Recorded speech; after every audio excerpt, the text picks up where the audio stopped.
Bismillahirrahmanirrahim. Assalamualaikum warahmatullahi wabarakatuh. Alhamdulillahirabbil alamin. Wassalatu wassalamu ala Rasulillah wa ala alihi wa sahbihi wa man tabi'ahu bi ihsan ila yaumil amma ba'd. Alhamdulillah. Terima kasih atas kehadiran ikhwan dan akhwat sekalian dalam kajian kita pada pagi hari ini. Maha cerdas membahas 3 batasan pertama. Alhamdulillah. Kajian kita insyaallah akan diisi oleh Ustaz Bilal Purnama Hafizahullah Ta'ala. Alhamdulillah beliau sudah berada di antara kita. Oleh karena itu bagi ikhwan sekalian diharapkan untuk dapat segera mengisi bagian ke depan ya, demi bisa mengambil berkas tentang bagian dari kajian ini yang demi menjaga bersama Allah. Ya, silakan Ibu. Boleh sudah dilengkapi dari teman-teman. Oke. Alhamdulillah karena sudah mencapai jam 8.18 menit untuk memasukkan waktu kepada Ustaz Bilal Purnama atau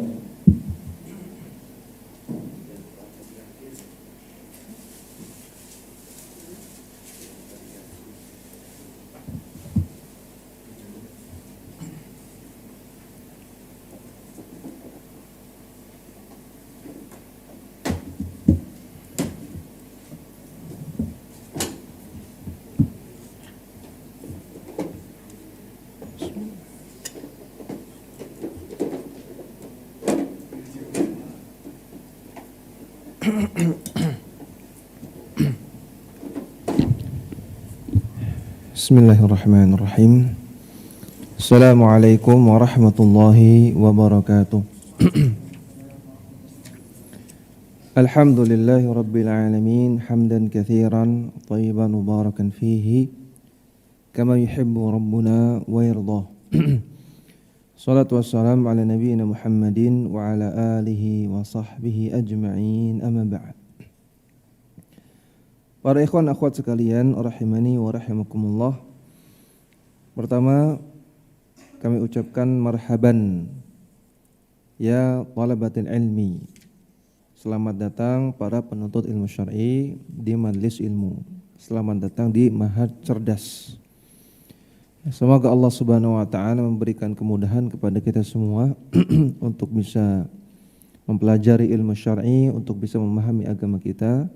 Dan semoga Allah Subhanahu wa taala memberikan keberkahan kepada kita dan kepada ilmu kita semua. Amin ya rabbal alamin. Mahad Cerdas ini kita buat untuk teman-teman terutama para pemuda, para pemudi, terutama juga para mahasiswa yang ingin belajar agama secara sistematis dan kebetulan belum menguasai bahasa Arab. Ya, kalau sudah menguasai bahasa Arab, kita arahkan masuk ke Mahad Ilmi. Kalau belum menguasai bahasa Arab, kita arahkan ke Mahad Cerdas. Ya, sama belajar secara sistematis, namun untuk Mahad Cerdas kita buat lebih mudah, ya, tanpa harus bisa membaca bahasa Arab. Dan Mahad ini sudah jalan sebetulnya sudah lama, namun sempat berhenti karena pandemi ya selama 2 tahun ini. Nah, sebelumnya sudah berjalan sekitar 2 tahun atau 3 tahunan saya lupa. Alhamdulillah banyak teman-teman mahasiswa yang ikut dan mendapatkan faedah dari Mahad ini. Alhamdulillah. Maka harapannya teman-teman sekalian yang hadir di sini nanti bisa mengajak yang lain ya, teman-teman mahasiswa terutama yang ingin belajar agama secara sistematis, mulai dari dasar bertahap. Ya, tidak awang-awangan, tidak tanpa arah belajarnya, sistematis dan tidak harus bisa bahasa Arab dulu. Ya. Insyaallah di Mahad Cerdas ini kita buat mudah, insyaallah. Dan untuk pelajarannya, ya, nanti ada pelajaran akidah dan ada pelajaran fikih. Ya, Mahad Cerdas ada pelajaran akidah dan fikih. Ya, kami paham bahwasanya teman-teman sekalian punya banyak kesibukan. Ya, pelajarannya tidak banyak. Ya, ada pelajaran akidah dan pelajaran fikih. Kebetulan yang diminta untuk mengajar akidah adalah kami. Ya. Dan kitab yang dipakai adalah kitab Al-Wajibat. Kitab Al-Wajibat. Kenapa kok pakai kitab? Ya, tadi katanya nggak pakai bahasa Arab. Karena kita ingin mengambil keberkahan ilmu dari para ulama. Ya, jadi kita berusaha bersumber dari para ulama, bukan dari pemahaman saya sendiri. Jadi bukan pemahaman kami, tapi kita belajar kepada para ulama.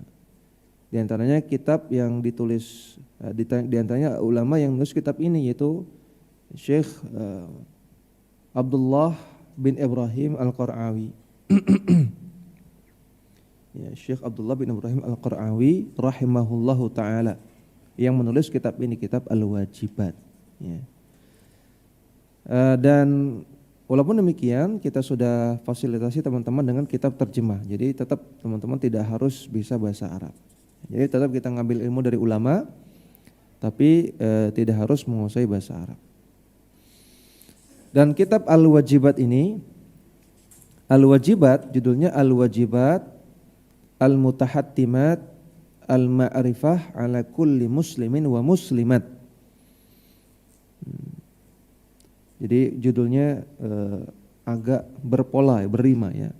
Wajibat, Mutahattimat, Al-Ma'rifat ala kulli muslimin wa muslimat. Enak nyebutnya. Artinya kewajiban-kewajiban yang sangat penting untuk diketahui oleh setiap muslim dan muslimah. Jadi isinya adalah kewajiban-kewajiban yang harusnya diketahui oleh muslim dan muslimah terkait masalah akidah. Ya, terkait masalah akidah. Yang mana kitab ini nanti di awalnya akan belajar tentang 3 landasan utama atau al-usul ats-tsalatsah. Ya. Kemudian akan belajar tentang syarat la ilaha illallah. Kemudian akan belajar tentang rukun la ilaha illallah. Kemudian akan belajar tentang pembatal-pembatal keislaman. Kemudian akan belajar tentang apa itu tauhid, apa itu syirik, definisinya.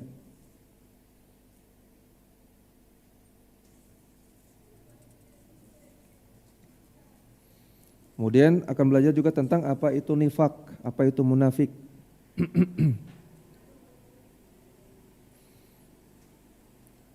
Ya, dan juga akan belajar tentang togut. Ya, di akhir belajar tentang apa itu togut. Nah, semuanya perkara-perkara mendasar dalam masalah akidah dalam agama Islam. Ya. Nah, jadi memang kitab yang sangat mendasar sekali dan sangat bermanfaat insyaallah dalam mempelajari akidah. Sedikit kita mengenal penulisnya, namanya Syekh Abdullah bin Ibrahim Al-Qar'awi rahimahullahu taala. Beliau wafat pada tahun 1970 ya, Masehi. 1970 Masehi, berarti sekitar 50 tahun yang lalu ya. 52 tahun yang lalu beliau wafat rahimahullah. Dan beliau dari kota yang namanya Qar'a ya, yang ada di daerah Buraidah di Saudi Arabia, makanya disebut Al-Qar'awi. Jadi orang yang namanya Al-Qar'awi banyak ya, tidak hanya beliau. Ya, semua yang dari Qar'a disebutnya Al-Qar'awi. Dan ini Syekh Abdullah Al-Qar'awi. Nanti ada lagi Syekh Abdul Aziz Al-Qar'awi, itu beda lagi. Ya. Dan beliau ulama di Saudi Arabia, ulama yang cukup dikenal di Saudi Arabia. Dan di antara guru beliau adalah Syekh Muhammad bin Ibrahim. Ya, Syekh Muhammad bin Ibrahim Al-Syekh rahimahullah ta'ala, yang pernah menjadi mufti dari kerajaan Saudi Arabia. Ya, ulama besar. Jadi beliau salah satu muridnya Syekh Muhammad bin Ibrahim Al-Syekh rahimahullah ta'ala. Ya, kita langsung masuk ke kitab. Silakan antum buka kitab yang antum pegang. Penulis memulai kitabnya dengan basmalah. Ya, Bismillahirrahmanirrahim. Dan para ulama dalam kitab-kitab syarah, dalam kitab-kitab yang menjelaskan kitab yang lain akan membahas tentang basmalah ini. Ya. Kenapa kok kitab diawali dengan basmalah, dibahas panjang lebar? Nah, kita akan bahas sedikit di sini bahwasanya memulai kitab atau memulai tulisan dengan basmalah ini memang dianjurkan. Dan juga memulai aktivitas secara umum dengan basmalah ini memang dianjurkan. Di antara dalilnya ada hadis kullu amrin dzibalin la yubda'u bil basmalati fahuwa abtar. Setiap perkara yang penting yang tidak dimulai dengan basmalah maka akan terputus keberkahannya. Hadis ini dipersisihkan derajatnya, dihasankan oleh Syekh Abdul Aziz bin Baz, didhaifkan oleh Syekh Al-Albani rahimahullahu taala. Ala kulli hal, andaikan hadisnya dhaif tapi maknanya benar. Karena dalam hadis yang lain Nabi memulai surat-suratnya kepada para raja dengan basmalah. Nabi selalu enggak pernah lepas memulai surat-suratnya dengan Bismillahirrahmanirrahim. Menunjukkan bahwasanya memang dianjurkan untuk memulai sesuatu dengan basmalah. Atau sebelumnya, apa bedanya basmalah dengan tasmiyah? Ya, apa bedanya basmalah dengan tasmiyah? Jumhur ulama mengatakan basmalah dengan tasmiyah itu beda. Kalau basmalah itu Bismillahirrahmanirrahim, itu basmalah. Kalau tasmiyah itu Bismillah saja. Ya, Bismillah saja. Makanya ketika makan yang dianjurkan itu tasmiyah, Bismillah saja, bukan Bismillahirrahmanirrahim. Ya, memulai makan Bismillah saja. Sebagian ulama seperti Syekh Abdurrahman bin Nasir Al-Barrak, beliau katakan basmalah dengan tasmiyah sama saja. Ya, basmalah ya Bismillahirrahmanirrahim, tasmiyah juga Bismillahirrahmanirrahim.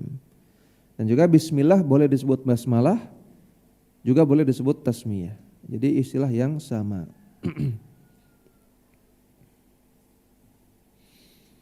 Nah, kemudian berdasarkan hadis tadi bahwasanya Nabi senantiasa memulai menulis suratnya dengan basmalah. Ini juga dalil bahwasanya semua perkara, semua amalan yang baik dianjurkan baca basmalah. Dan juga dalil yang ketiga, iqtidaan bi kitabillah, mengikuti Al-Qur'an. Karena semua surat dalam Al-Qur'an dimulai dengan basmalah kecuali surat At-Taubah. Semuanya dimulai dengan basmalah.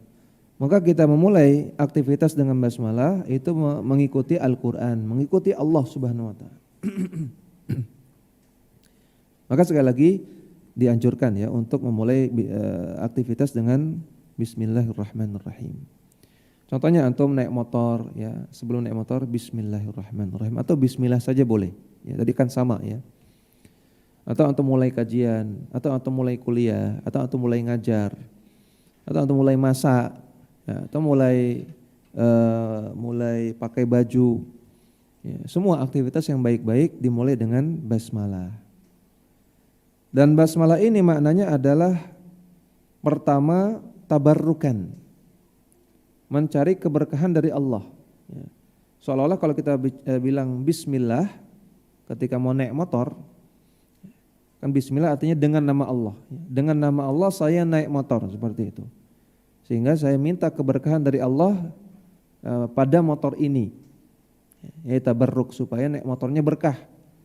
Ya, bensinnya cuman seliter bisa jalan sampai 100 kilo. Wah, berkah sekali nih. Yang kedua maknanya isti'anatan, minta tolong. Ya, kita mengatakan bismillah sebelum ujian misalnya. Bismillah, saya mau ujian. Jadi ketika kita bismillah sebelum ujian seolah-olah mengatakan dengan nama Allah saya mau ujian. Ya, seolah seperti itu. Yang mana adalah minta tolong. Ya Allah, dengan namamu saya minta tolong mudahkanlah ujian saya ini. Jadi dianjurkan baca basmalah. Adapun mengakhiri kegiatan dengan hamdalah, maka ini tidak dianjurkan secara mutlak. Hanya dalam beberapa kegiatan saja yang ada dalilnya. Contohnya mengakhiri khutbah atau ceramah dengan hamdalah. Ini dilakukan oleh Nabi sallallahu alaihi wasallam. Ya, beliau mengakhiri khutbah dengan hamdalah. Kemudian juga mengakhiri makan. Mengakhiri makan dengan ucapan hamdalah. Ini juga banyak hadisnya. Ya. Minimalnya mengatakan alhamdulillah saja itu sudah cukup, atau ada versi yang lebih panjang lagi. Dan juga beberapa aktivitas yang lain. Adapun secara mutlak tidak, secara mutlak semua aktivitas tidak diakhiri dengan hamdalah. Contohnya salat.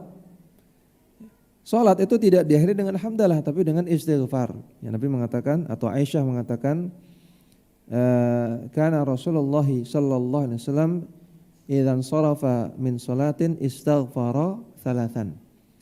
Rasulullah SAW kalau sudah selesai salat, beliau beristighfar 3 kali. Jadi bukan assalamualaikum warahmatullah, assalamualaikum warahmatullah, alhamdulillah, bukan seperti itu. Ya, ini sebagian imam, ya, terutama di Jogja seperti itu. Ya, jadi setelah sholat bilang alhamdulillah, ini nggak ada dalilnya. Jadi ulama ijma setelah sholat itu istighfar 3 kali. Ya, astagfirullah, astagfirullah, astagfirullah. Setelah itu Allahumma antas salam wa minkas salam, seterusnya.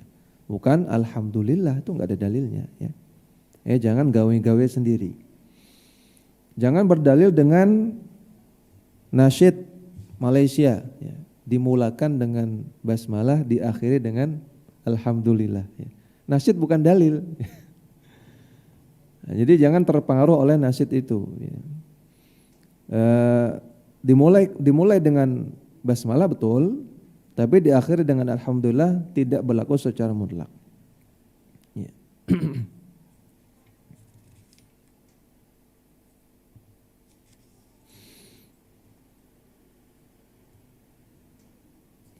Al-Hafidz Ibnu Hajar Al-Asqalani mengatakan, wa qad istaqarra 'amalul a'immati al-musannifina 'ala iftitahi kutubil ilmi bil basmalati.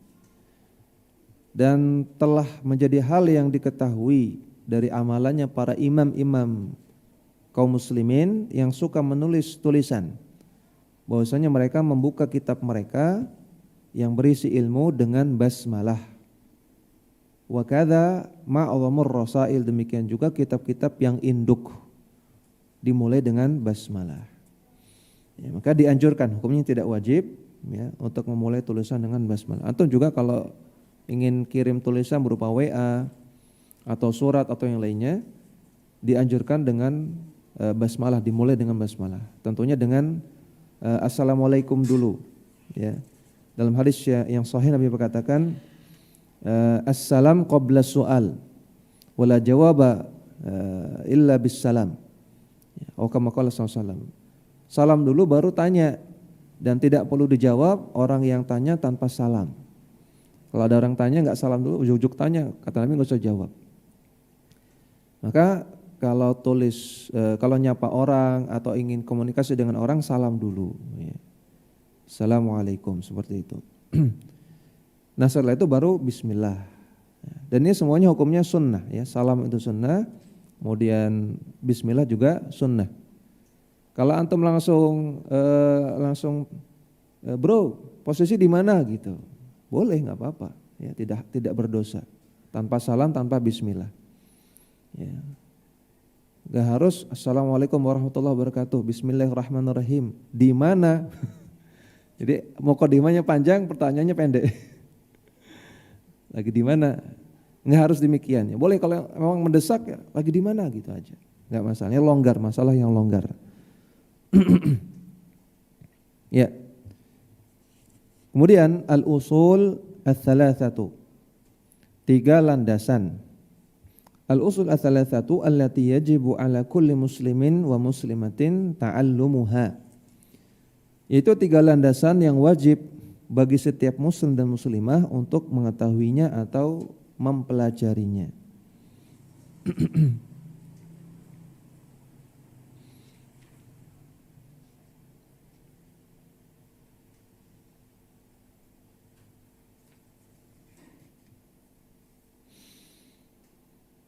Ya. Al-usul ats-tsalatsah, ada 2 kata, usul dan tsalatsah. Usul itu dari kata-kata aslun yang artinya landasan. Secara bahasa aslun artinya asfalus syai' wa asasuhu. Bagian bawah dari sesuatu atau pondasinya. Wastilah secara istilah ma buni alaihi ghairuhu, sesuatu yang menjadi landasan, menjadi pondasi dari yang lainnya. Maka 3 landasan artinya 3 landasan, 3 pondasi dalam beragama. Ini penting sekali ya. Yang perkara-perkara yang lain, sholat, puasa, sedekah, berbakti kepada orang tua, berbuat baik sama tetangga, menyantuni anak yatim, semuanya ini berada di atas landasan-landasan ini. Yang mana kalau landasan ini rusak, bisa jadi amalan-amalan di atasnya enggak bermanfaat.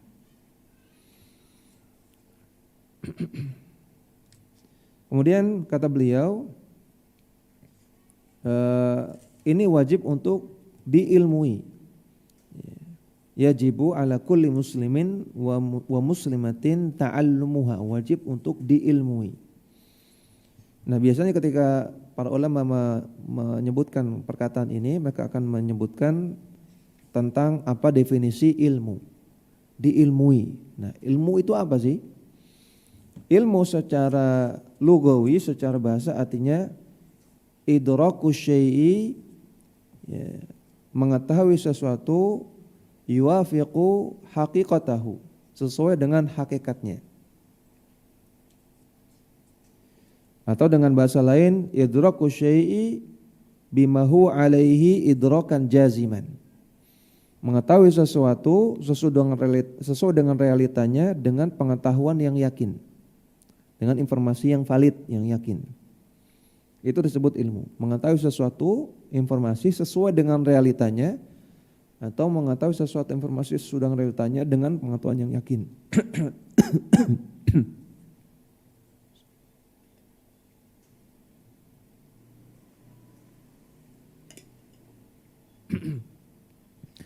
Jadi kalau antum punya informasi A, informasinya A, realitanya A juga, maka artinya antum punya ilmu. Tapi kalau antum punya informasi A, tapi realitanya B, maka antum jahil, antum punya al-jahlu, kebodohan. Demikian juga kalau antum tidak punya informasi.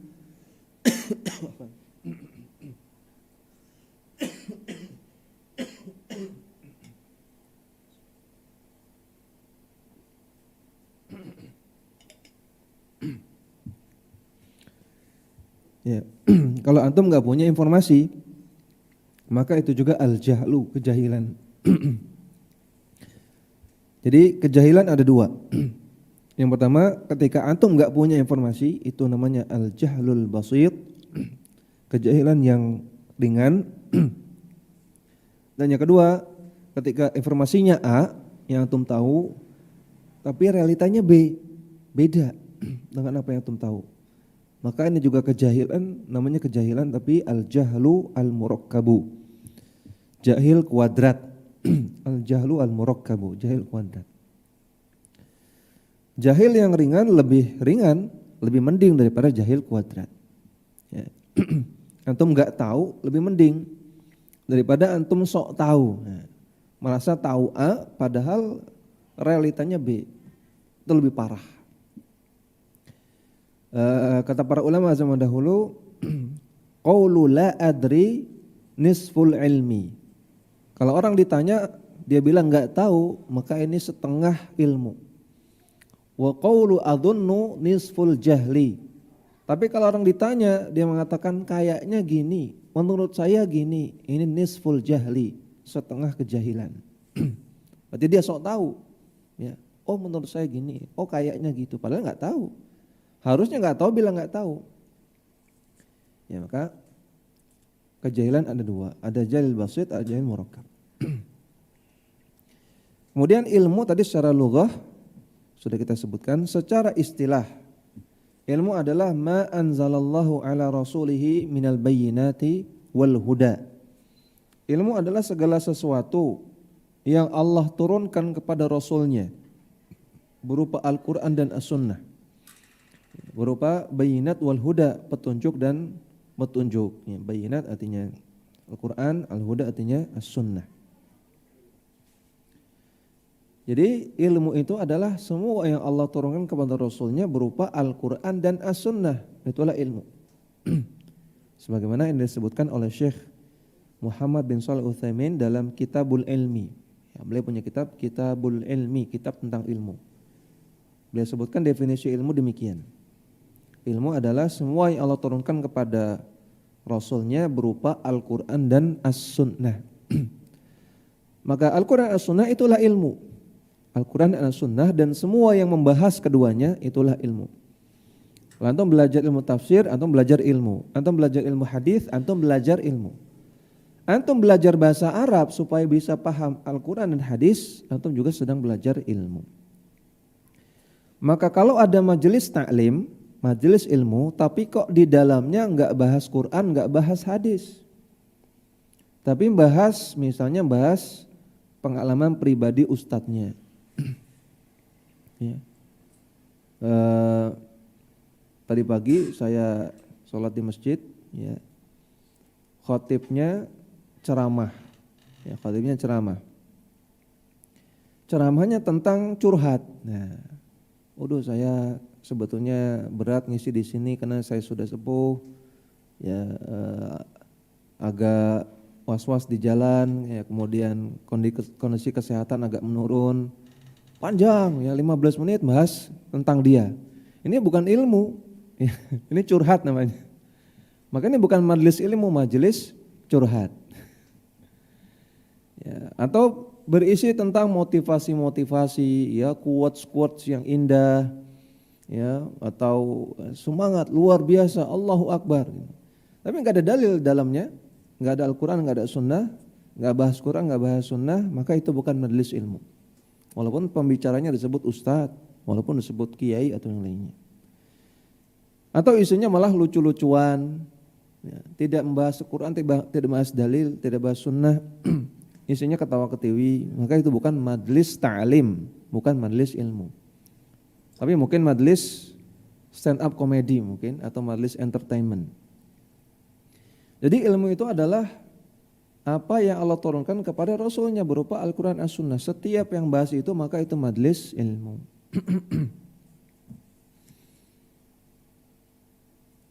Nah, itu definisi ilmu. Kemudian 3 landasan al-usul ats-tsalatsah yang akan disebutkan di kitab ini sejatinya adalah 3 pertanyaan yang akan ditanyakan di alam kubur.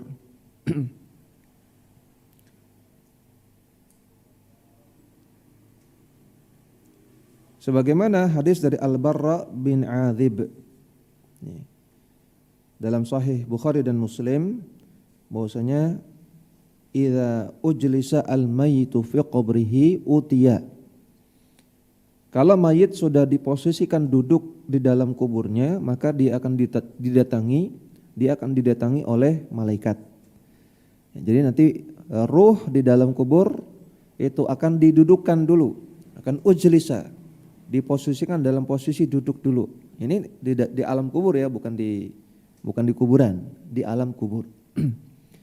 Kemudian dia akan didatangi oleh malaikat Munkar dan Nakir, kemudian dia akan ditanya, man rabbuka, siapa Tuhanmu?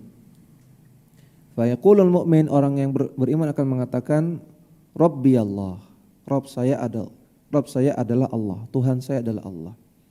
Kemudian madinuka, apa agamamu?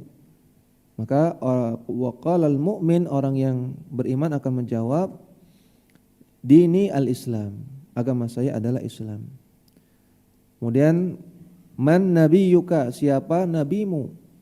Nabiyyi Muhammadun sallallahu alaihi wasallam, nabiku adalah Muhammad sallallahu alaihi wasallam. Orang yang beriman akan bisa jawab.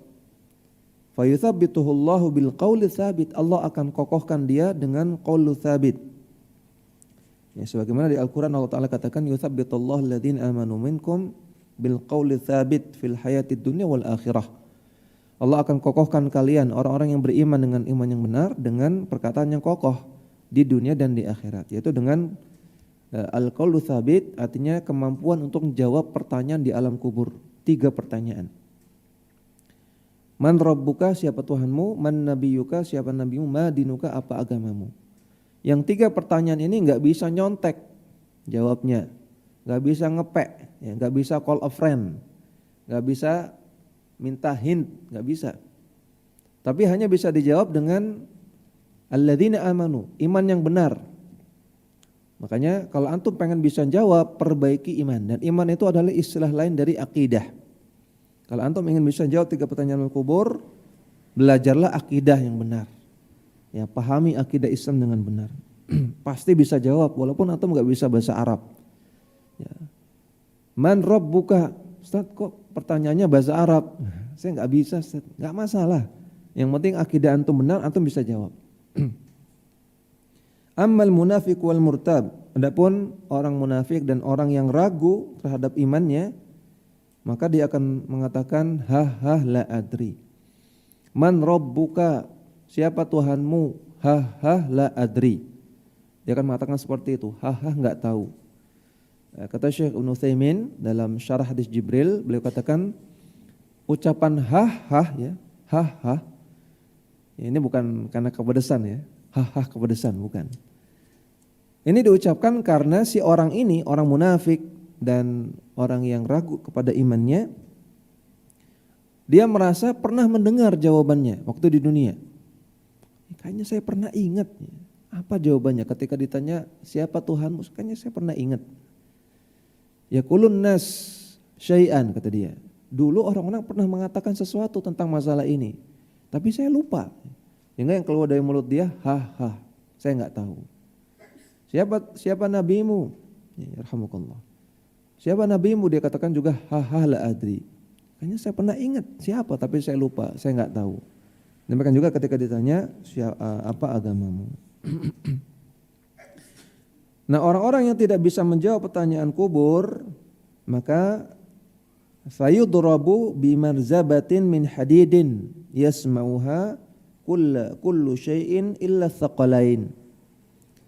Yang enggak bisa jawab 3 pertanyaan kubur akan dipentung, akan dipukul dengan sebuah palu dari besi yang lauduriba bihi aljibal, andaikan gunung itu dipukul pakai palu tersebut, lahabita, gunungnya akan hancur jadi debu. Palunya sakti sekali. Yang setiap kali orang itu dipukul, maka teriakannya terdengar oleh semua makhluk kecuali tsaqalain, kecuali jin dan manusia. Manusia dan jin enggak dengar. Ya. Kemudian setelah dia hancur jadi debu, dia teriak kesakitan, hancur jadi debu, dibentuk lagi jadi orang lagi, dipukul lagi, kemudian teriak lagi, hancur lagi, dibentuk lagi, terus. Adapun orang-orang yang masih punya iman walaupun sedikit, maka dia akan diadab demikian, tapi tidak terus-terusan, tidak sampai hari kiamat. Ya, sekadar dosanya.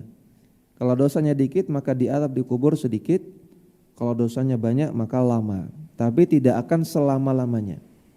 Orang yang masih punya iman tidak selama-lamanya. Tapi orang kafir akan disiksa demikian sampai hari kiamat. Waliyadzubillah.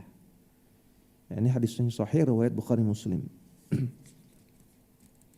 Adapun hadis versi panjangnya ada dalam Sunan Abu Daud. Ya, hadis Al-Barra bin Adzib versi panjang itu dalam Sunan Abu Daud.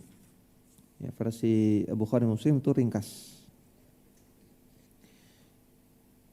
Nah, kemudian kembali ke Alkitab Al-Wajibat, wa hiya ma'rifatul abdi rabbahu wa dinahu wa nabiyyahu Muhammadan sallallahu alaihi wasallam. 3 landasan tersebut adalah seseorang hamba mengenal Rabbnya, ini 1. Yang kedua mengenal agamanya, ini 2. Yang ketiga mengenal nabinya, Nabi Muhammad sallallahu alaihi wasallam.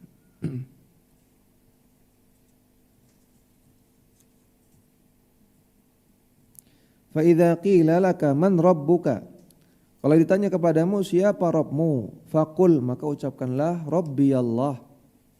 Rabb saya adalah Allah. Rabbani, alladzi rabbani, yang telah merawatku. Wa rabba jami'al alamina, dan juga telah merawat seluruh alam semesta binikmatihi dengan nikmatnya. Wa huwa ma'budi, dan dialah satu-satunya sesembahanku. Laisa li ma'budun siwahu, aku tidak akan menyembah selainnya selain Allah.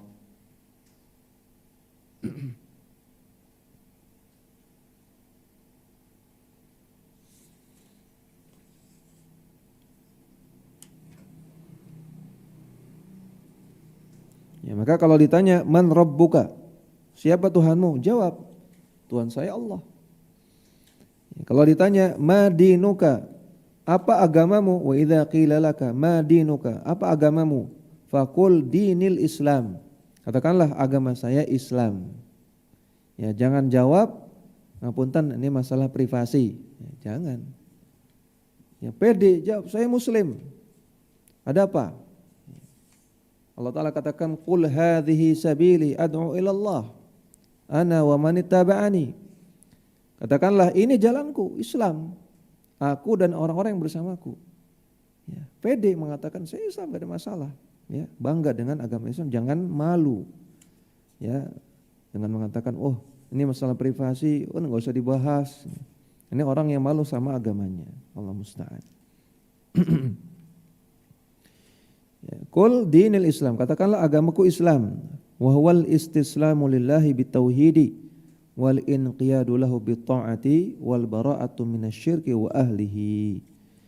Islam adalah, ini definisi Islam. Istislamu lillah bitauhid, berserah diri kepada Allah dengan mentauhidkannya. Wal inqiyadu lahu bitta'ati, taat kepada Allah, ya, tunduk kepada Allah dengan mentaatinya. Wal bara'atu minasyirki wa ahlihi, dan berlepas diri dari kesyirikan dan pelakunya. Ini definisi Islam yang disebutkan oleh Syekh Muhammad bin Abdul Wahhab dalam Al-Usul Ats-Tsalatsah. Ya, kalau ditanya apa definisi Islam? Apa definisi Islam? Islam itu apa? Maka jawab ini.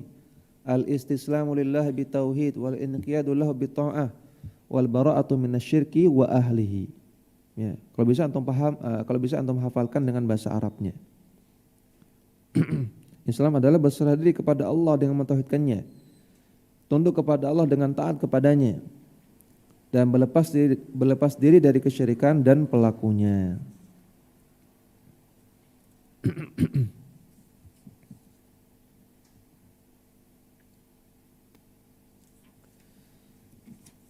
Kemudian di sini ditanya ma dinuka, apa agamamu? Nah, sedikit faedah. Kata-kata ad-din di dalam Al-Qur'an itu ada beberapa makna. Din tidak selalu maknanya agama. Di antara makna ad-din adalah agama, al-millah, sebagaimana yang kita pahami. Allah Ta'ala katakan inna dina indallahil Islam, tidak ada agama yang diterima di sisi Allah kecuali Islam. Din di situ artinya agama. Yang kedua maknanya adalah al-amalus saleh, amalan saleh. Ya, wa ma umiru illa liya'budullaha mukhlishina lahuddin. Dan tidaklah kita diperintahkan kecuali untuk menyembah kepada Allah dan mengikhlaskan din. Bukan mengikhlaskan agama, mengikhlaskan amal soleh lahu kepada Allah. Din di situ artinya amal soleh.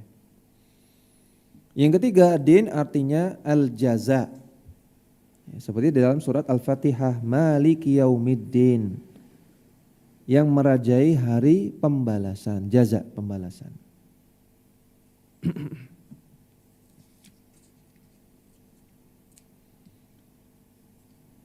Kemudian istilah dinul Islam, agama Islam, itu ada definisi yang lain. Yang mana para ulama membagi dua, ada definisi umum, ada definisi khusus. Definisi umum sebagaimana yang tadi disebutkan.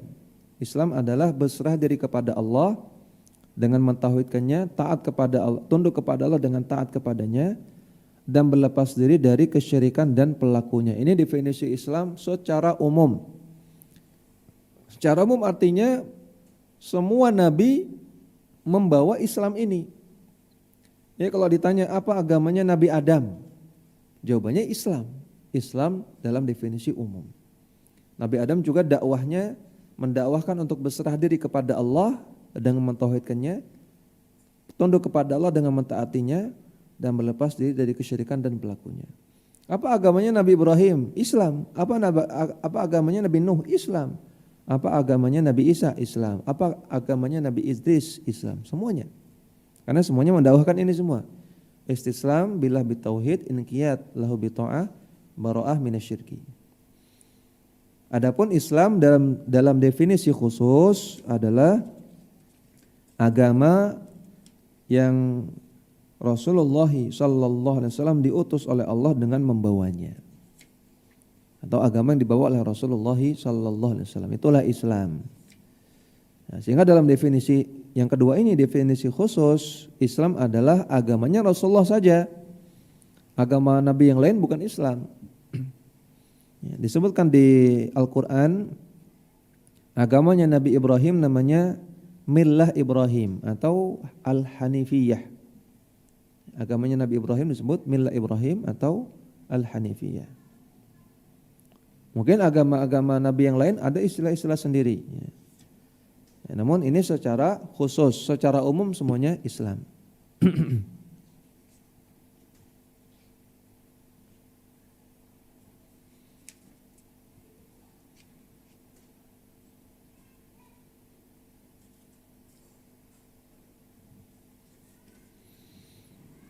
Wa idza qila laka, kalau ditanya kepadamu, man nabiyyuka, siapa nabimu?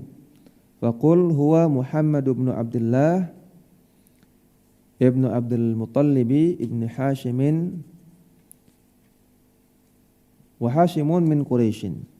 Maka jawablah, nabi saya adalah Muhammad bin Abdullah bin Abdul Muttalib bin Hashim. Dan Hashim itu adalah orang Quraisy. Wa Quraisyun minal Arabi, dan orang Quraisy itu adalah suku Arab.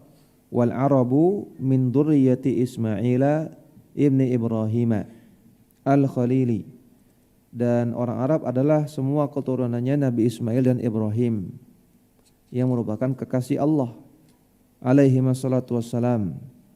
Alaihima alaina wa ala nabiyina afdalu as-salati wassalam. Semoga kepada mereka terlimpah salawat dan salam.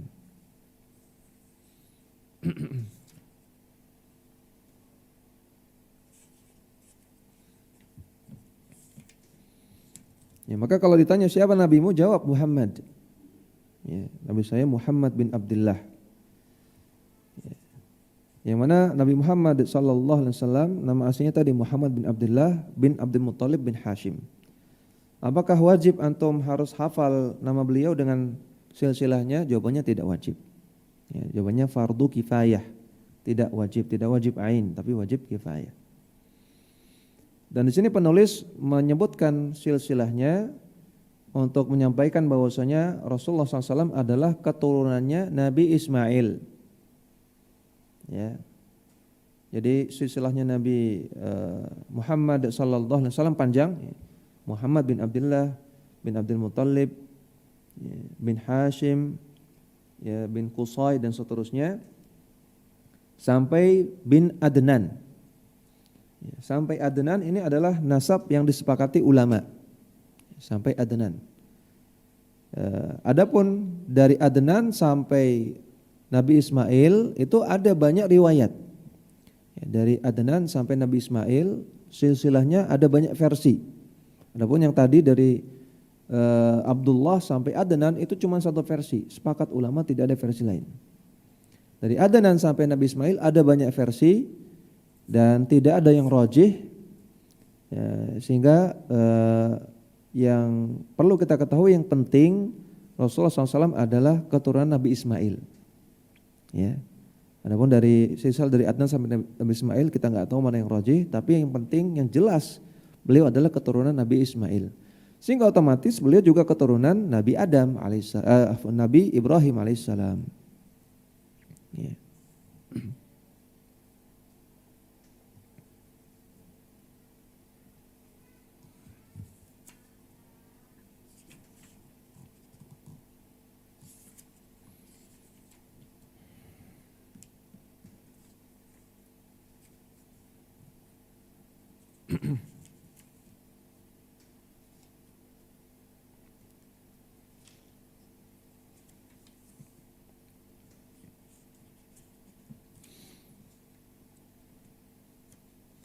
Ya, sedikit penjelasan ringkas tentang 3 landasan ini. Ya. Ini ringkas sekali yang apa kita jelaskan, yang sudah kita jelaskan tadi ini ringkas sekali. Kita tambahkan sedikit mengenal Allah. Ya. Mengenal Allah itu ada 4 poin PR-nya. Ada 4 poin yang harus diketahui, yaitu mengenal atau mengimani wujudullah, ya, mengimani adanya Allah Subhanahu wa taala, eksistensi Allah Subhanahu wa taala.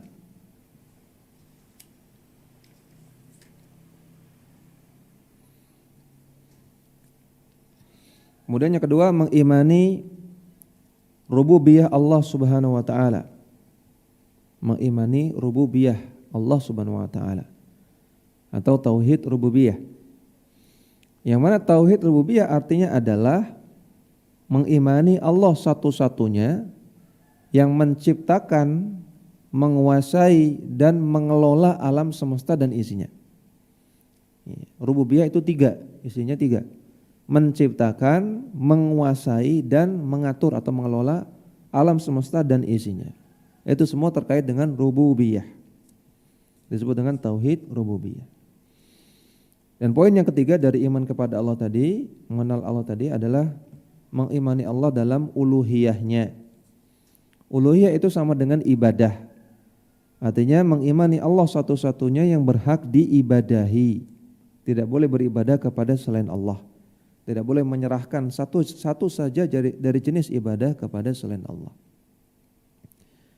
Dan yang terakhir mengimani asma wa sifat Allah. Yaitu maksudnya mengimani bahwasanya Allah satu-satunya yang memiliki nama-nama yang husna, nama-nama yang indah dan sifat-sifat yang ula, sifat-sifat yang paling sempurna. Tidak ada selain Allah yang demikian. Adapun kita, nama-nama kita tidak indah, tidak paling indah. Nama saya Yulian, biasa aja, namanya enggak indah, biasa aja. Atau ada yang namanya Paico, ada yang namanya Sumarno, Bambang, ya biasa aja. Ya. Adapun yang paling indah namanya Allah Subhanahu wa taala. Dan satu-satunya yang sifatnya paling mulia, paling sempurna hanya Allah.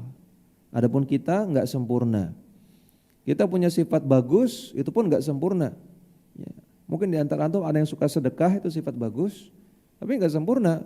Coba antum suruh sedekah 1 miliar, mau enggak? Mungkin mikir-mikir dulu kan. Dan di samping sifat bagus antum ada sifat tercela. Mungkin antum suka sedekah, tapi antum suka misuh-misuh. Nah, ada sifat bagus tapi di sisinya ada sifat tercela. Adapun yang punya sifat yang paling sempurna tanpa celah hanya Allah Subhanahu wa taala. Maka itu tauhid al-asma wa sifat. Ini 4 poin yang harus diketahui dari Allah Subhanahu wa taala. Ya, ini sebetulnya penjelasannya panjang ya, namun kita hanya sebutkan secara ringkas saja. Kemudian mengenal agama Islam. Mengenal agama Islam maksudnya mengenal agama Islam aqidatan wa syari'atan. Mengenal masalah akidahnya dan mengenal masalah fikihnya. Syariah itu fikih. Aturan-aturan halal haram, boleh enggak boleh, bagus enggak bagus. Nah, itu syariah, itu fikih. Jadi mengenal Islam itu 2, mengenal akidahnya, mempelajari akidahnya, dan mempelajari syariahnya. Syariah itu fikih. Ya, seputar halal haram, baik buruk, kemudian boleh enggak boleh. Maka boleh membagi Islam itu menjadi usul dan furu', boleh. Usul dan furu', namun tergantung maknanya apa. Kalau membagi Islam menjadi usul dan furu' artinya usul itu adalah akidah, furu' itu fikih, boleh. Memang Islam itu terbagi menjadi usul dan furu', artinya akidah dan fikih.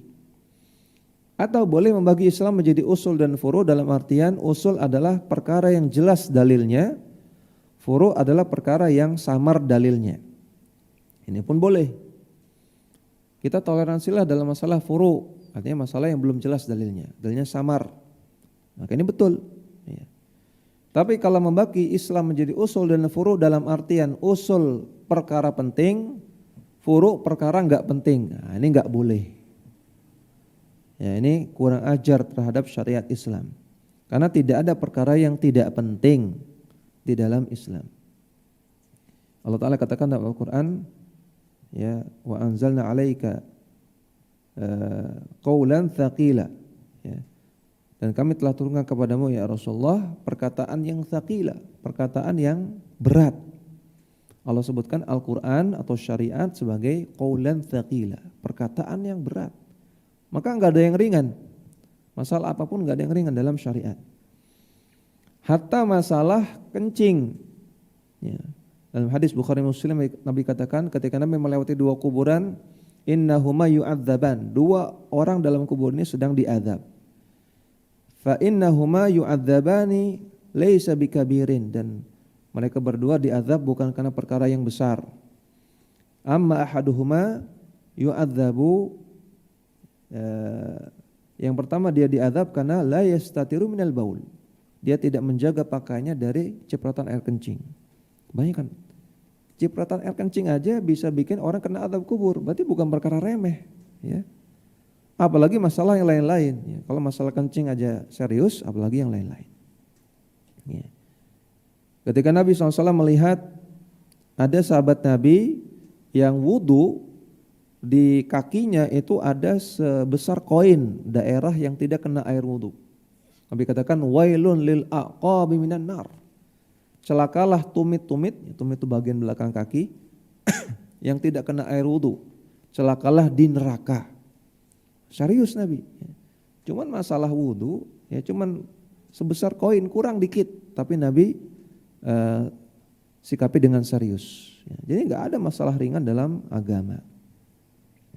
Maka enggak boleh membagi usul dan furu dalam artian penting enggak penting atau kulit dan inti, enggak boleh, ya. Tidak ada permasalahan kulit dalam Islam. Semuanya inti. Tidak ada permasalahan yang enggak penting dalam, semuanya penting.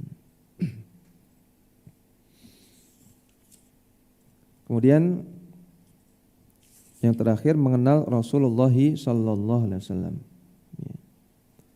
Rasulullah SAW diutus menjadi nabi usia 40 tahun. Atau Nabi SAW menikah dengan Khadijah usia 25 ketika Khadijah 40 tahun. Dan diutus menjadi nabi usia 40 tahun ketika Nabi 40 tahun dengan turunnya surat Al-Alaq 5 ayat. Iqra bismi rabbikal ladzi khalaqal insana min 'alaq, dan seterusnya sampai 5 ayat. Ketika turun surat itu, maka Nabi menjadi nabi. Kemudian ketika turun wahyu yang kedua, yaitu surat Al-Mudaththir 1 sampai 7. Ya ayyuhal muddaththir qum fa'andzir, dan seterusnya. Maka dengan turunnya surat ini beliau menjadi rasul. Jadi enggak langsung jadi rasul, ya. Jadi nabi dulu, baru setelah turun wahyu kedua surat Al-Mudaththir menjadi rasul. Apa bedanya nabi dan rasul? Ini juga ada khilaf di antara ulama. Ya. Sebagian ulama mengatakan nabi adalah orang yang diberikan wahyu namun tidak diperintahkan untuk menyampaikan. Ya. Sedangkan rasul adalah orang yang diberikan wahyu dan diperintahkan untuk menyampaikan. Sebagian ulama mengatakan nabi adalah orang yang tidak membawa syariat baru, namun dia meneruskan syariat sebelumnya, menjalankan syariat yang sudah dibawa sebelumnya. Dan rasul adalah orang yang diberikan syariat baru. Sehingga ada beda nabi dengan rasul. Dan semua rasul pasti nabi, tapi tidak semua nabi itu rasul. Dalam hadis dari Abu Dzar, riwayat Al-Hakim, riwayat Imam Ahmad, Abu Dzar tanya, ya Rasulullah, kam an-nabiyun? Ya Rasulullah, berapa para nabi? Nabi katakan, nabi ada 124.000 nabi. Totalnya. Dari Nabi Adam sampai Nabi Muhammad sallallahu alaihi wasallam ada 124.000 nabi. Wa kamil mursalun, dan berapa jumlah para rasul? Nabi katakan ada 300 sekian belas. Dalam riwayat yang lain 315 jumlah rasul. Dan yang 315 ini termasuk dalam yang 124.000.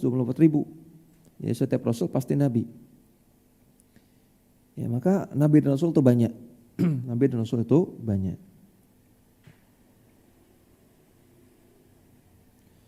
Jadi Nabi diutus, Rasulullah SAW diutus menjadi Nabi ketika turun surat Iqra, dan menjadi Rasul ketika turun surat Al-Mudaththir. Dan ada fatratul wahyi, masa jeda wahyu, antara wahyu pertama dengan wahyu kedua. Ulama khilaf tentang berapa lama fatratul wahyi. Kata Ibnu Hajar 3 tahun. Kata Ibnu Katsir 2,5 tahun. Sebagian ulama hanya mengatakan hanya beberapa puluh hari saja. Ada khilaf ya, tentang berapa jeda antara wahyu pertama dan wahyu kedua. Ya.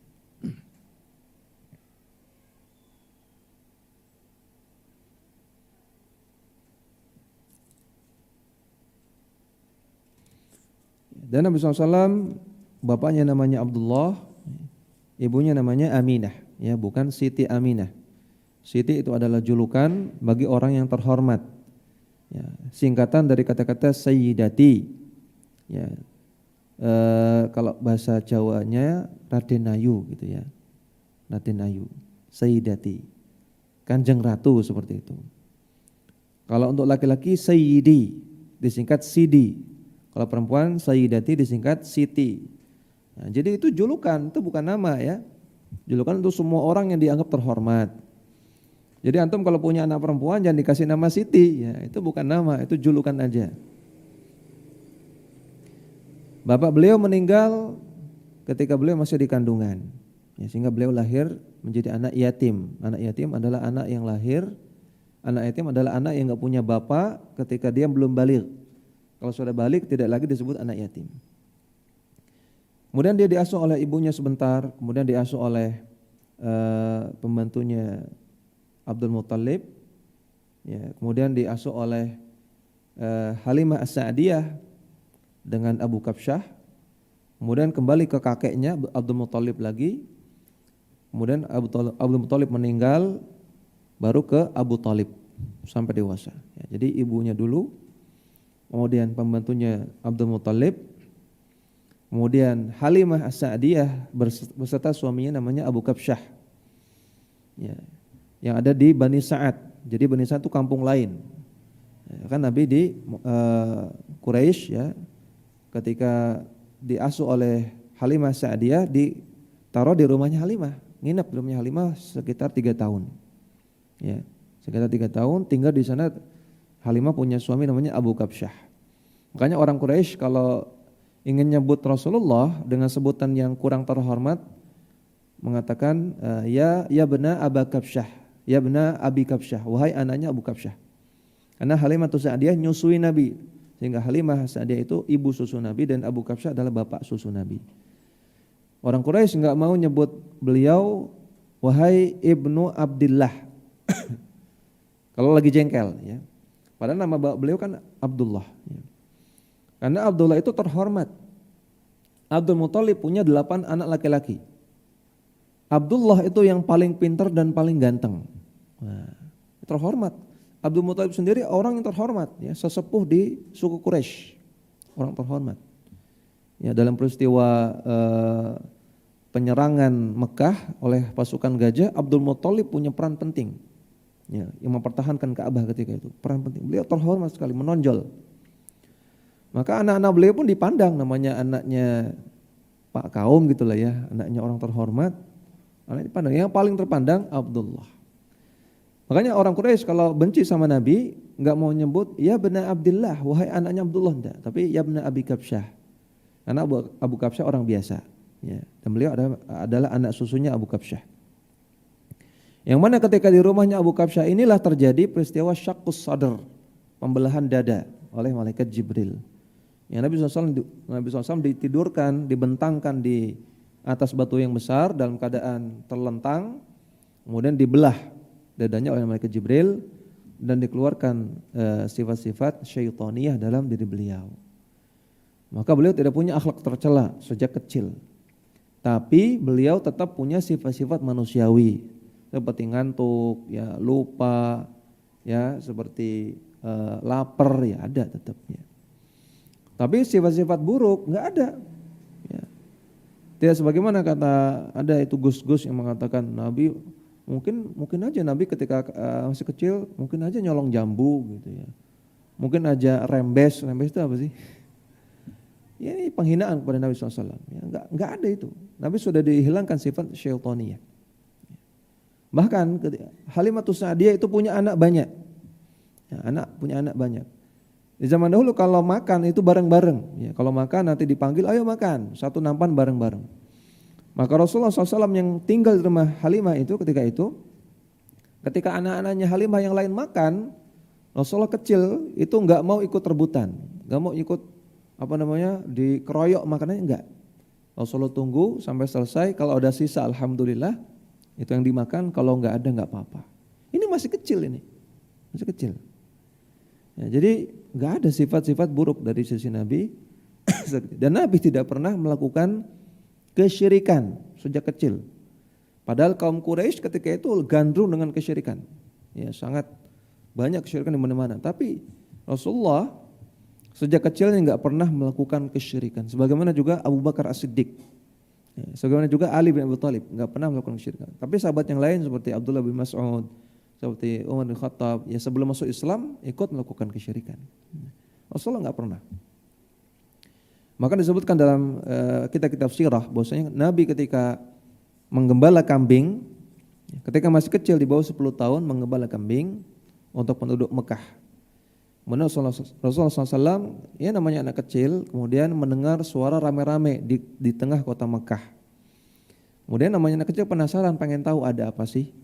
Kemudian disamperi rame-rame tersebut, ternyata ada orang sedang walimatul urs, sedang nikahan, kemudian menyanyikan berbagai alat musik, ya, menyanyikan musik.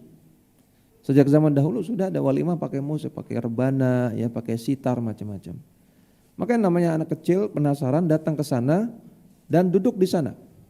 Seketika Rasul kecil duduk di sana, maka Allah pun tutup pendengaran beliau dan Allah tidurkan. Sampai acara selesai, bangun-bangun sudah selesai, enggak ada musiknya. Jadi Allah jaga beliau dari keburukan. Dari kecil enggak pernah dengar musik, sampai-sampai ditutup telinganya dan ditidurkan. Sampai acara selesai enggak dengar musik. Ya, makanya bukti bahwasanya Rasulullah SAW memang sudah dipersiapkan untuk menjadi Nabi terakhir, menjadi Rasulullah sejak kecilnya. Ya, dihilangkan sifat syaitaniyah dari beliau dan beliau dijaga dari perbuatan-perbuatan yang buruk.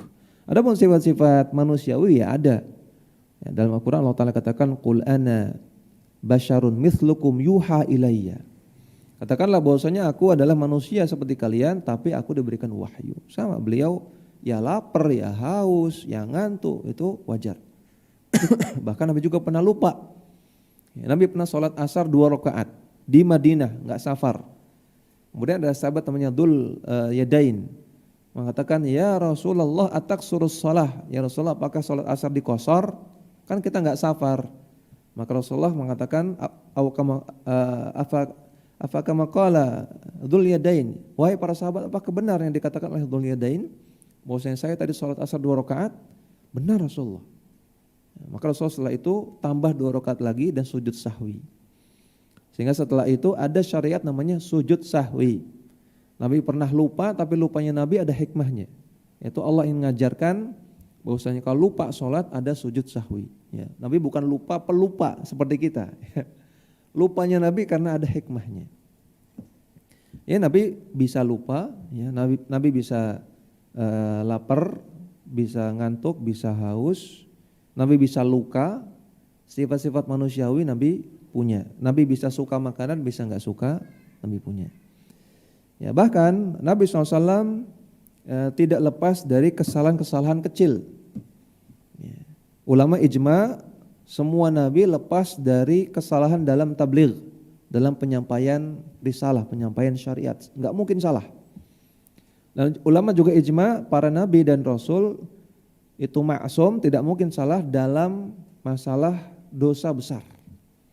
Enggak pernah ada nabi rasul melakukan dosa besar. Enggak ada nabi ngombe, minum khamar, enggak ada. Enggak ada nabi zina, enggak ada nabi melakukan kesyirikan, enggak ada. Hatta dari kecilnya enggak ada.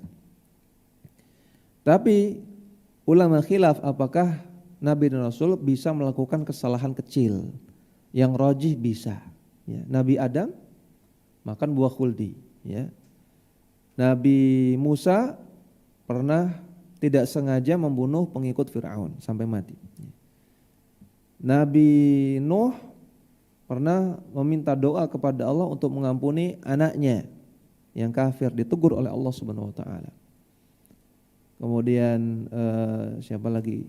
Ya Rasulullah SAW ya dalam surat Abasa wa tawalla, dia bermuka masam dan berpaling. Ini kan teguran dari Allah. Ya, ketika anja'ahul a'ma, ketika datang Abdullah bin Ummi Maktum, orang yang buta. Ini salah, tapi ini kesalahan kecil. Ya, bukan kesalahan besar. Dan setiap nabi ketika melakukan kesalahan kecil, semuanya langsung bertaubat dan langsung Allah ampuni. Ya tetap mereka nggak punya dosa. Ya. Dan Rasulullah SAW itu punya 11 istri dan punya 7 orang anak. Ya, punya 11 istri dan 7 orang anak. Anak beliau 3 laki-laki, 4 perempuan. Ya, 3 laki-laki itu Abdullah, Al-Qasim dan Ibrahim. 4 perempuan yaitu Ruqayyah, Zainab, kemudian Ummu Kalthum dan Fatimah. Ya. Kemudian beliau wafat di umur 63 tahun di bulan Rabiul Awal ijma'an. 12 Rabiul Awal ijma'an. Beliau wafat di tanggal 12 Rabiul Awal dan tidak ada khilafiyah tentang wafatnya beliau.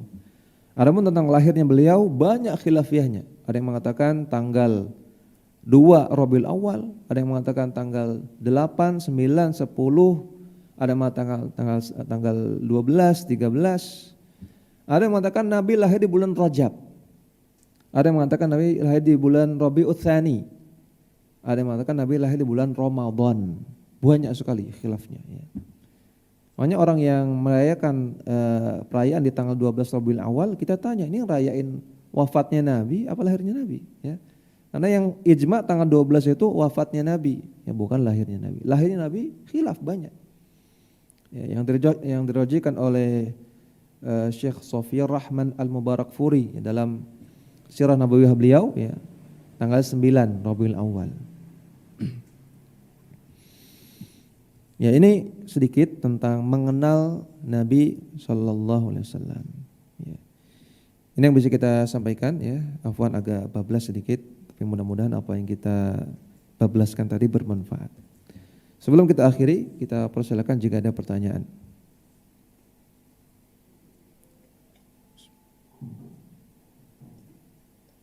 Assalamualaikum warahmatullahi wabarakatuh. Waalaikumsalam warahmatullahi wabarakatuh. Ustaz, saya ada pertanyaan tentang masalah ilmu tadi. Nah. Ilmu ini harus jelas dan valid tentang apa yang akan kita sampaikan kepada orang. Nah, kebetulan saya menempatkan diri sebagai seorang konsultan. Seorang apa? Konsultan. Ya.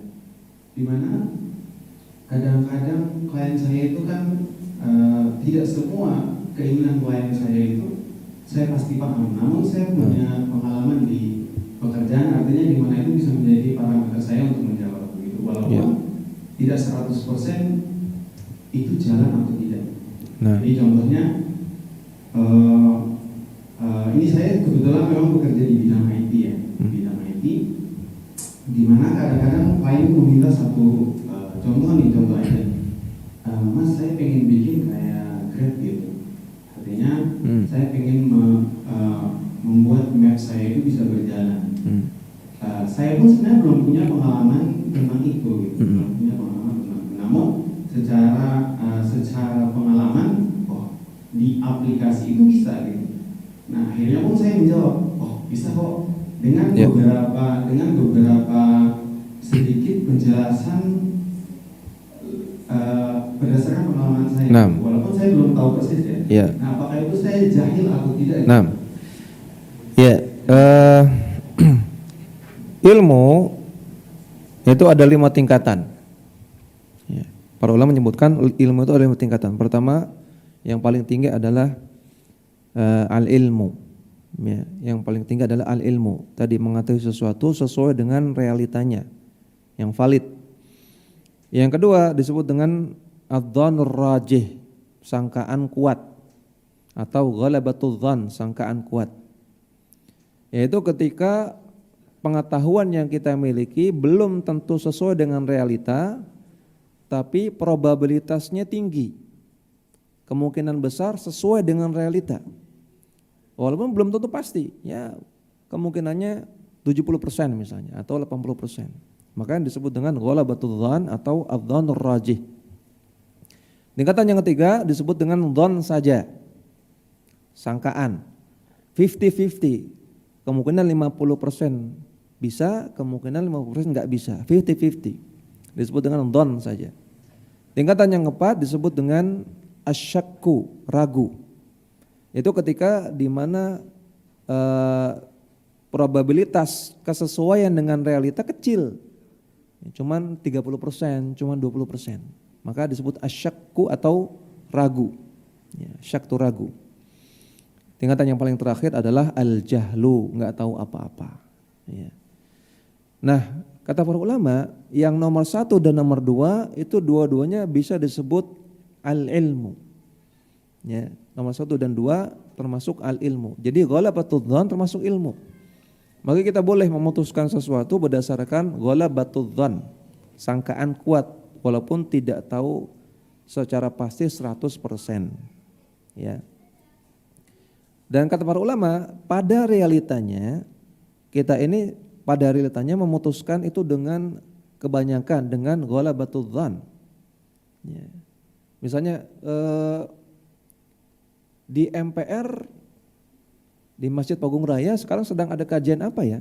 Oh, kajian Ustadz Abu Ubaidah As-Sidawi. Ini kita menjawab dengan ghalabatul dzan. Apakah ketika antum jawab itu antum yakin sekarang ada? Kan bisa jadi dibubarkan, ya. Bisa jadi batal, bisa jadi sudah selesai. Tapi antum jawab, oh ada kajian Ustadz Abu Ubaidah As-Sidawi sekarang. Itu ghalabatul dzan, sangkaan kuat. Tidak pasti karena antum tidak melihat langsung kan sekarang. Maka itu ghalabatul dzan. Ya. Misalnya hari ini Indomaret buka enggak ya? Ya.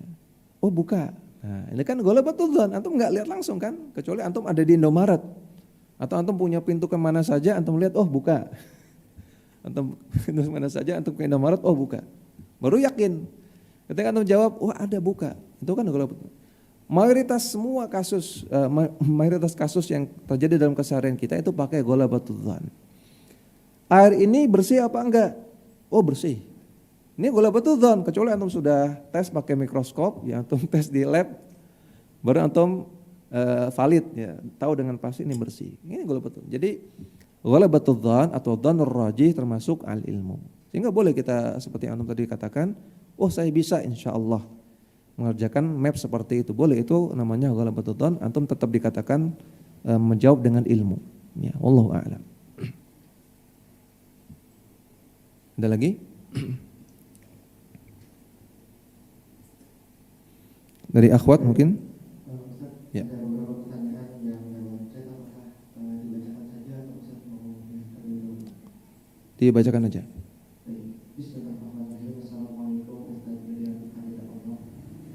Apa Ustaz? Waalaikumsalam warahmatullahi wabarakatuh. Pertanyaan faedah yang terakhir yang akan saya sampaikan ialah tentang mengenal Allah, yaitu tauhid uluhiyah, kemudian yang asma wa sifat. Dan ada banyak teman yang menganggap bahwasanya tauhid yang seperti ini itu disebut sebagai trinitas manhaj. Mohon nasihatnya Ustaz bagaimana kita menanggapi hal seperti itu. Baru Allah itu Ustaz Nah, ini sudah sering kita bahas ya, berulang-ulang. Jadi pembagian tauhid menjadi 3, tauhid rububiyah, tauhid uluhiyah, dan tauhid asma wa sifat. Pertama, ini bukan buatannya Wahabi. Ini bukan buatannya Syekh Muhammad bin Abdul Wahab. Yang mana Syekh Muhammad bin Abdul Wahab ini ulama yang kira-kira setelah zamannya beliau ini, ya, setelah zamannya Syekh Al-Qara'awi. Ya, beliau wafatnya juga sekitar tahun 1970-an, 1980-an. Ya, atau sezaman lah dengan beliau, dengan Syekh Al-Qara'awi, sezaman.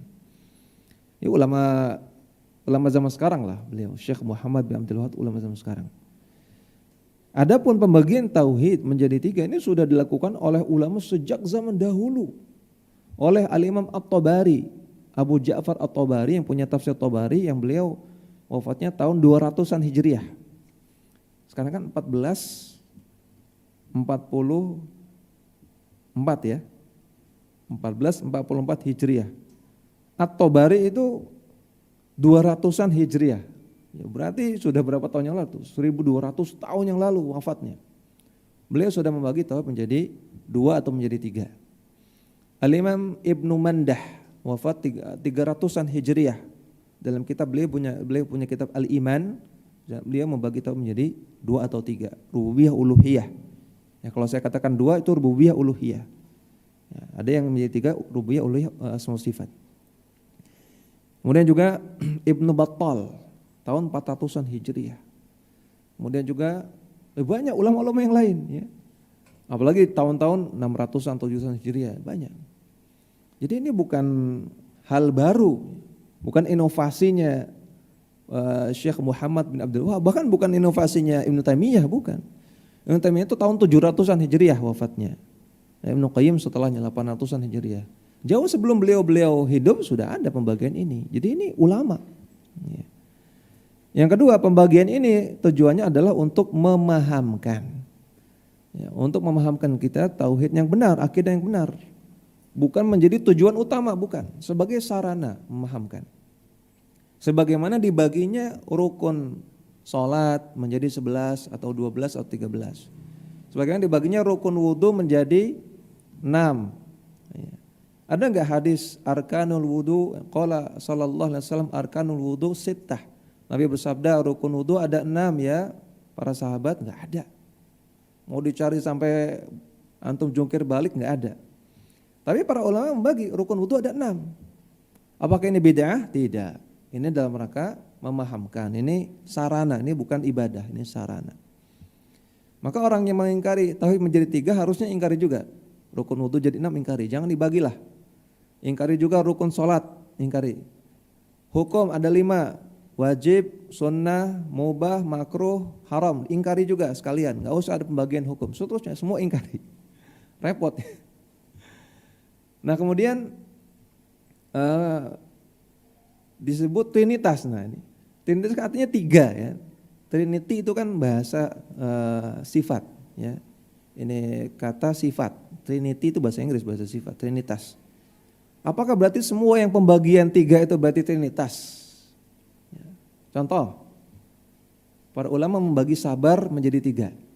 Ada sabar melakukan ketaatan, sabar meninggalkan maksiat, sabar menghadapi takdir. Berarti sabar trinitas. Karena dibagi jadi 3. Ini aneh-aneh aja ya. Apakah berarti semua yang jadi 3 itu berarti trinitas? Dan juga trinitas ala orang Nasrani kan Tuhannya 3. Tuhannya 3, Tuhan Bapa, Tuhan Anak, dan Roh Kudus. Ya, atau Tuhan Bapa, Tuhan Anak, dan Tuhan Ibu, Bunda Maria. Ya, mereka juga enggak yakin trinitas ini apa gitu. Tuhannya 3, intinya yang disembah 3. Lah kalau pembagian tauhid menjadi 3, apakah ngajak orang untuk menyembah 3 Tuhan? Kan enggak. Justru untuk menyempurnakan supaya orang benar-benar menyembah kepada Allah semata. Satu yang disembah. Kok dibilang trinitas seperti orang Nasrani, kan aneh ya. Ya maka seperti ini cuman tanabadhu bil alqab. Ya, Allah Taala katakan wala tanabadhu bil alqab. Jangan kalian suka menjuluk-juluki dengan julukan yang buruk. Ya. Ini cuman akal-akalan orang dan mereka punya syahwat mencela sehingga timbullah istilah seperti ini. Makanya sudah cuek aja. Ya, enggak usah dihiraukan. Ya, wallahu a'lam.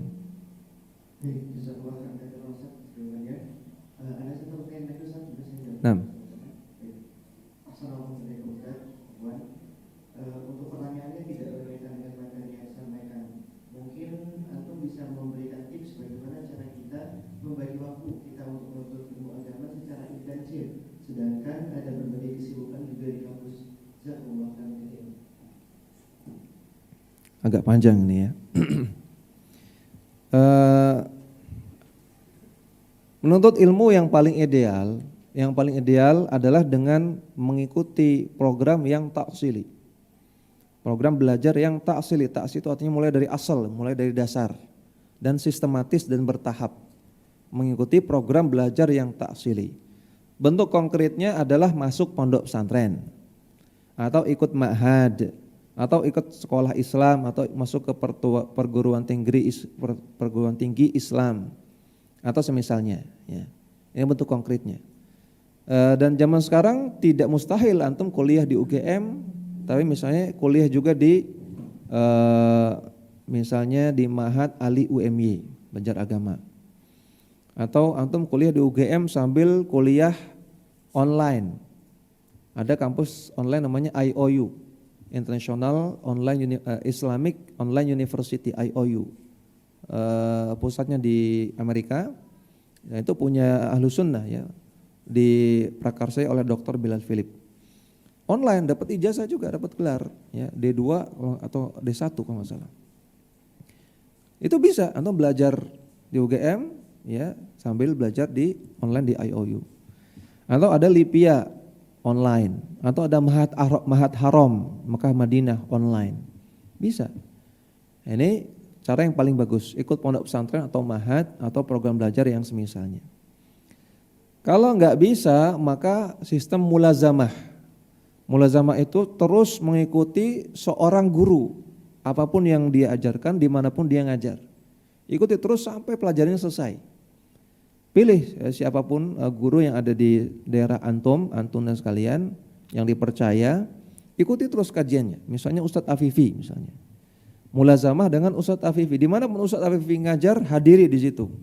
Apapun kitab yang beliau ajarkan, apakah akidah, apakah fikih, apakah akhlak, ikuti sampai selesai. Ini namanya mulazamah. Ya, kalau mulazamah biasanya cuman 1-2 guru saja. Jadi gurunya 1 atau 2 tapi yang diajarkan banyak. Ya, 1 guru ngajarkan banyak. Kalau nggak bisa ya cara mulazamah, maka antum bikin kurikulum sendiri. Ya, bikin kurikulum sendiri. Misalnya dalam 1 pekan kan 7 hari ya. Ya, katakanlah untuk ngaji 4 hari. 4 hari antum bagi, ada akidah, ada fikih, ada hadis misalnya, ada tahsin. Akidah antum cari di mana 1 pekan ini yang ngajarkan akidah yang sesuai dengan level antum. Misalnya antum masih di level Qawaidul Arba' misalnya atau Al-Wajibat ini. Maka di dalam 1 pekan cari mana kajian yang ngajarkan Qawaidul Arba'. Misalnya oh ada itu di Masjid Al-Ikhlas Karangmendo misalnya. Nah, maka antum lazimi itu kajian akidah di Masjid Al-Ikhlas Karangmendo hari apa. Fikih di mana nih? Majelis yang ngajarkan fikih dalam 1 pekan ini yang ngajarkan fikih secara runut di masjid mana, ustadz siapa, cari. Kalau ketemu langsung lazimi sampai selesai. Kemudian hadis, cari di mana yang ngajarkan hadis. Kemudian tahsin di mana yang ngajar tahsin. Seperti itu. Jadi antum punya kurikulum sendiri dan itu udah kayak ikut ma'had jadinya walaupun antum yang nyusun kurikulumnya. Ya, dan tetap talaki, tetap ketemu guru ya. Jangan belajar otodidak, belajar itu talaki. Kata Syekh Bakar Abu Zaid, al-aslu fi ta'allumi at-talaqi wa talqin. Hukum asal belajar adalah dengan talaki, ketemu langsung dengan guru seperti ini. Dan talqin itu dibacakan materinya oleh guru. Ya, bukan otodidak sendiri, bukan. Nah, kalau cara ini nggak bisa, bikin kurikulum sendiri dan talaki nggak bisa, maka mix up. Ya, ada yang talaki, ada yang belajar sendiri. Karena ini darurat ya. Misalnya antum tinggal di daerah yang tidak ada majelis ilmu atau sedikit majelis ilmu. Ya, tadi akidah, fikih, hadis, tahsin. 1 pekan cuman ada akidah sama fikih atau akidah sama tahsin. Ya. Yang ngajar hadis, ngajar fikih nggak ada. Nah, maka belajar hadis dan fikihnya online. Apakah dari YouTube, ya ikut pelajaran fikih yang runut di YouTube, ataukah dari buku belajar sendiri, ya. Atau dari program-program yang diadakan sebagian ustadz atau yang lainnya. Mix up, ada yang ketemu langsung, ada yang online. Kalau itu pun nggak bisa karena antum sibuk kuliah, sibuk kerja, ya maka mau nggak mau semuanya online atau semuanya belajar sendiri. Ya, belajar dari buku sendiri atau belajar dari YouTube ya, yang sistemnya runut. Ya, saya punya di YouTube saya beberapa pelajaran kitab yang dari awal sampai akhir runut. Ya. Ternyata sebagian ustadz juga punya. Ikuti yang seperti itu, ya, yang runut. Nah ini bagi yang nggak bisa sama sekali untuk hadir majelis ilmu ya mau gimana lagi, dia belajar sendiri atau dari buku atau dari YouTube. Dengan catatan kalau ada perkara yang dia tidak pahami, yang dia bingungkan, langsung tanya. Ya, kelemahan belajar sendiri adalah rawan salah paham. Ya, kalau ada sesuatu yang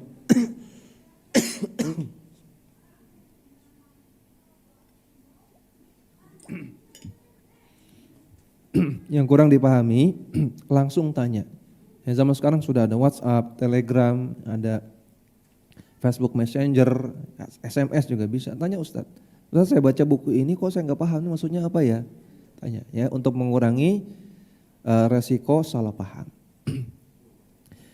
Kemudian terkait dengan jam kuliah, ya maka antum harus pintar-pintar bagi waktu. Ya, yang penting sehari itu ada aktivitas menuntut ilmu. Terserah antum nyamannya kapan. Sebagian orang ada yang nyamannya setelah bangun tidur. Ya, setelah bangun tidur. Kalau saya pribadi kurang nyaman, ya masih ada bawaan ngantuk gitu ya. Tapi ada orang yang nyamannya bangun tidur dan juga ada beberapa penelitian ya tentang otak kanan otak kiri. Katanya otak kiri itu lebih efektif setelah bangun tidur. Ya, beberapa penelitian.